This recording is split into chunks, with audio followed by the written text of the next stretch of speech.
আইপিএলের 52তম ম্যাচে কোন দল জিতবে তা ম্যাচের আগে ফলাফল ফাঁস করল জ্যোতিষী টিয়া পাখি।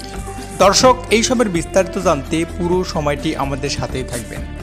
আইপিএল 2025-এর 52তম ম্যাচে মুখোমুখি হতে যাচ্ছে রয়্যাল চ্যালেঞ্জার্স বেঙ্গালুরু বনাম চেন্নাই সুপার কিংস। 52তম এই ম্যাচটি অনুষ্ঠিত হবে বেঙ্গালুরুর ঘরের মাঠে বাংলাদেশ সময় রাত 8টায় এবং ভারতীয় সময় সন্ধ্যা 7:30। পয়েন্ট টেবিলের 3 এবং সর্বশেষ স্তরে থাকা এই দুই দলের লড়াই। রয়্যাল চ্যালেঞ্জার্স বেঙ্গালুরু তারা এই মৌসুমে দুর্দান্ত পারফর্ম করে যাচ্ছে। তারা তাদের 10টি ম্যাচের মধ্যে 7টিতেই জয় এবং মাত্র 3টিতে পরাজয় গ্রহণ করে 14 পয়েন্ট নিয়ে রয়েছে পয়েন্ট টেবিলের 3য় স্থানে।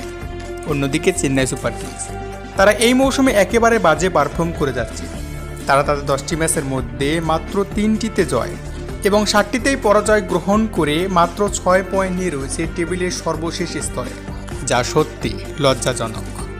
এখন দেখা যাক আইপিএলের এই 52তম ম্যাচটিতে কোন দল জয়লাভ করতে পারে।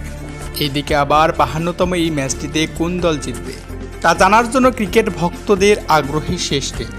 তাই তো জ্যোতিষী টিয়া পাখি ম্যাচের আগে ফলাফল ফাঁস করল। জ্যোতিষী টিয়া পাখির সামনে বেঙ্গালুরু বনাম চেন্নাই সুপার কিংসের পতাকা খামের মধ্যে রাখা হলে জ্যোতিষী টিয়া পাখি সেখান থেকে বেঙ্গালুরুর পতাকাটি তুলে তার মালিককে দেয়। এখান থেকেই ধারণা করা হচ্ছে আজকের এই 52তম ম্যাচটিতে বেঙ্গালুরু জয়লাভ করে এগিয়ে যাবে। দর্শক, আপনাদের কাছে কী মনে হচ্ছে আজকের এই 52তম আইপিএল ম্যাচটিতে কোন দল জিতবে?